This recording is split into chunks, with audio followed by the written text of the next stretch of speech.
and gentlemen, let's 9 minutes after the hour. 9 minutes after the hour, y'all. Rickey's About the Morning Show. Let's switch gears. We got the one on Judge Hatchett. I apologize, Judge Hatchett. Sorry. I hope I can pull it together. Oh my goodness. Judge Hatchett. Judge Hatchett. I needed to laugh. Oh my goodness. I'm over here rolling. I sat up over there and killed roaches all night with a house shoe, Judge Hatchett, and it didn't bother me. Judge Hatchett, you want to go to commercial where you can get yourself together and come back? No, I got it together. Okay. All right. Oh, I got it together now. Oh, mercy. I needed that this morning. Oh, that was hilarious. You know I love you, Rickey. You know how much I love you. Oh, my goodness. Okay, I got it together. I'm straight. I'm straight now. I'm straight. I love you too, Judge Hatchett. Thank you for coming. I ain't mean to bring you in like that, but that's what happened when you fool with Rickey Smiley. I love it. Listen, we're not new. I know how this happens. We've been together for a long time, so I understand. I'm Absolutely. good. I got my serious face on now. Absolutely. And despite of everything that's going on, we come back to a place, and it's crazy that stuff like this bring us together. Ladies and gentlemen, y'all please welcome the Honorable Judge Glenda Hatchett. Yeah. And I'm so excited to have you on this morning. Yes. Welcome. Yes, ma'am. Previously, you represented the family of Philando Castile in 2016. Not too far from where George Floyd incident occurred. Why do you think exactly? And why do you think George wasn't simply put in the car? Well, that's the problem. The officers had body cams on. You got citizens standing there taping. People are watching, and it still didn't deter them. And so what I think, Rickey, has to happen, honestly, and we have had these conversations too many times over the years, but it really has to be a situation where police officers are charged and tried and convicted. And in my opinion, not only should the officer with his knee on George's neck be held responsible, but the officers standing there are complicit because they did nothing to intervene while this man clearly lost consciousness. He's disabled, and he is no threat, no weapon, and he's in handcuffs. And they said he was a threat. We know now from those other videos from the restaurant that he was not resisting arrest. I think that there is an attitude of meanness and hatred that is too rampant in this country these days, and too many black men are dying. Now, do I think that all police officers? No. But there are some who really ought to be held accountable. And if that happens, hopefully that will be a deterrent before people will do it again. Wow. So in your professional opinion, do you think the officers would be charged? Oh, yeah, they'll be charged. Let me tell you, back up. Wait a minute, Judge Hatchett, you really, like I would be shocked. I would be shocked. No, and let me tell you why. They have to be charged in this case. When Philando was killed, there had never been a police officer indicted ever, Rickey, ever in the history of the state of Minnesota. I went all the way to D.C. on that case. Like, we have got to do something. They were saying, well, Judge, we never indict. I said, well, the fact that you haven't indicted, well, I can't say on the air exactly what I said to the prosecutors, but my point is that was the first time in history that there had been a police officer ever indicted in the entire history of the state. This will happen. I know the mayor in Minnesota, young white guy, recently elected. He's trying to do the right thing. He has even called for them to be charged. And there's a young brother right over in St. Paul who, Melvin Carter, good guy. Both of these guys are good guys, and they're trying to do the right thing. The fact that the FBI has been called in immediately, the fact that they were fired immediately. See, Philando's the guy who shot Philando never was fired. He sat at home on paid leave for a year awaiting trial. So I think that there is a new tide. And frankly, let's be clear, the mayor doesn't want his city to be on fire. And so they need and they must do the right thing. I really do. Brett? What do, as a parent, Judge, what do we tell our children? What do we tell our children that hear what's going on? They hear our frustration. They hear our protests. What do we teach them in this time so that when they get our age, they can properly appreciate the protest and where we are in the fight? Like, what do we even say to our kids? Yeah, that's a hard conversation, but it's a necessary conversation we must have with our children to tell them that the fight is not over, that we have to continue to be vigilant, but also to parents of young, particularly young black boys and young men, that when they are stopped, and I can't stress this enough, keep your hands on the wheel, turn on the lights in the car, in the inside of the car. If it's dark at night, say, officer, I'm getting my license. I don't make any sudden moves. And they say, well, Judge, that's not fair. I'm getting stopped because I'm driving by black. I said, baby, we're just trying to get you home in one piece right now. We'll deal with the injustices later. We just need to get you home safely. That's what the whole thing that we've got to do.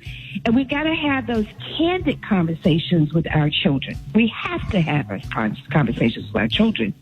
Judge Hatchett, because this is not over. Judge Hatchett, I made a whole video. I recommended that everybody go out. If you got $29, you can put a camera in your teenager's car. And I like the whole, get the camera. Get the little SIM card, and if you want to spend some money, they got some cameras. Or if you go ahead and get that little magnet thing that they sell at the, the little section in the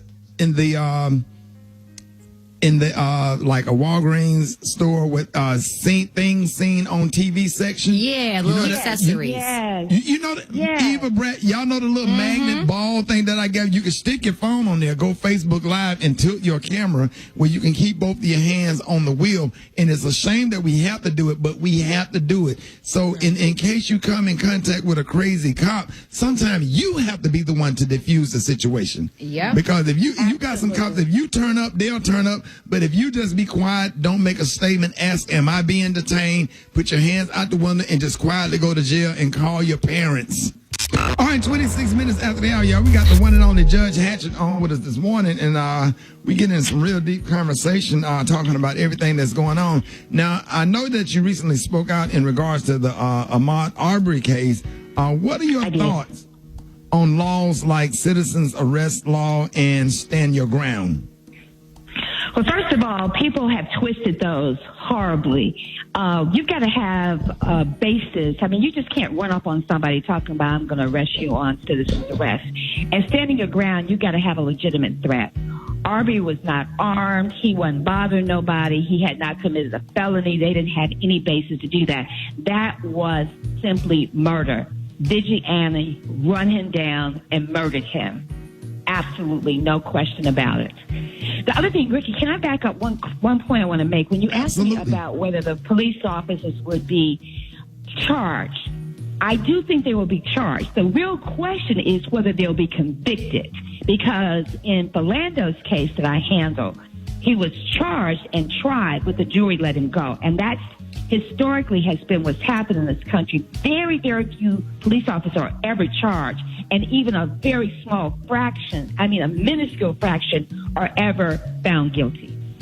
Well, in the Philando Castile case, were the family able, did they sue the city, sue the police officers? Is that police officer still on the force?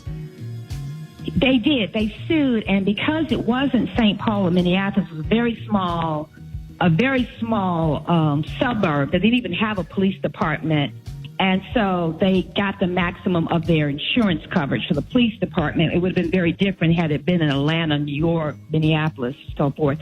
And then the other thing, though, is that the union, because he was found not guilty, intervened and said that they couldn't fire him. So the tragedy is that they ended up paying him to leave the force. So he benefited monetarily from this horrible murder of having murdered Philando. I spent months there. I was there 3 weeks doing the criminal trial. I was on it trying to make sure that we did everything possible to get him convicted. And the jury let him go. Right. So I want to make that point. They may convict him. They may charge him, but the question is whether they will convict him, those officers. Right. And then even if he gets convicted and go to jail with Trump in office, he might get I think absolutely, because it's but it's not a federal crime. So Trump technically, he could figure out a way. Yeah, you're right. Yeah. So Judge Hatchett, in the state of just everything that's going on or whatever, it seems the police have become militarized and very aggressive towards black people, and white people calling the police on black folks just for existing. What is your take on all of this stuff, and how do you think, what's some of the things or a couple of things we need to do? We don't know what to do. It's a bad time. Well, I'll tell you specifically with that case in New York, where the white woman said, I'm going to say I'm being attacked by a black man. I text the colleague, George Jackson, who you all seen on CNN, is an amazing lawyer. We're doing a lot of work together. I said to him, look, really a civil case needs to be filed because there needs to be a message that this is not okay. That we are going to come after you by all means necessary. And that's a big part of why I opened, as you know, Rickey, a national law firm based here in Atlanta. I'm the only black woman with a national law firm in this country. And the reason I did that was largely to give people voices. That's why I took on the Philando Castile case, that we have got to give people voices, that this is not okay. Shooting unarmed black people, filing false police reports. I mean, there's got to be some accountability, and we've got to be very clear about that. And the thing about it is, these are only the ones that we've seen. Just imagine the ones that we have not seen, or where somebody was not videotaping, where people have died. It's scary. But I just want to encourage everybody. He would be one black person. He would have been one more black man dead if that woman hadn't filmed yesterday, 2 days ago. Philando would be one more black man if his girlfriend hadn't live streamed. Eric Garner would have been one more black man in New York saying, "I can't breathe." Oh, by the way, his mother and I are doing Instagram Live tonight at 8 o'clock. So that's at the Judge Hatchett at 8 o'clock.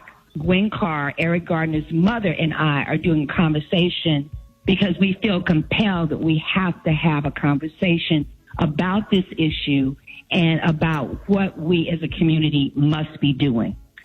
As she always says, it can't just be a moment. It's got to be a movement.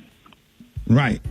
Ladies and gentlemen, we got the one and only Judge Hatchett on. So excited to have you on this morning. So if people have questions or want to follow you, how can they find you? Okay, so on IG and Twitter, it's the Judge Hatchett, and on Facebook, it's Judge Glenda Hatchett. And then also the law firm is thehatchettfirm.com. And we're national. There it is. All right, ladies and gentlemen, I'm so excited. Y'all give it up and show so much, show love. And thank you, Judge Hatchett, for everything that you do. Anytime. I love you. Thank you for having me on this morning. Anytime you need anything, you know to holler. Absolutely. We love you, too. And we really appreciate everything. And I'm sure I can speak on behalf of the listeners as well. So, hey, next time we do our song that stay in your head all day, I'll make sure that we call you up just where you can listen, okay? Please, you promise. And Rickey, I'm so proud of you because, I knew you win. And here you are, nationally syndicated, just doing your thing. I am so proud of you. I am. Thank you, Judge Hatchett. I love you too, and I really appreciate you. And I'm a big fan of law, so in my next life, I'm going to practice law. That's a fact. Well, listen, you can come now and practice law with me. You can come to the house. I will. As a matter of fact, I'm going to send my son. I'm going to send my son down there to intern because he's at Alabama State University, and he is going to practice law. He wants to be a lawyer so bad, so he's working Judge Nikita Blockton's courtroom and some judges downtown Birmingham. So I'm going to send them over to Atlanta and let them get that experience. So that'll be awesome. But thank you so much, ladies and gentlemen. Y'all give it up and show your love for Judge Glenda Hatchett. Yes. Thank you. Thank you. This segment is being brought to you by Urban One. Remember, you cannot vote unless you're registered. So if you need to find more information about how, when, and where to vote, please visit newsone.com/vote. There it is, y'all. Chef Kurt Boudreaux up next in the Praise Mixdown. Rick Smiley Morning Show. The Rickey Smiley Morning Show, baby.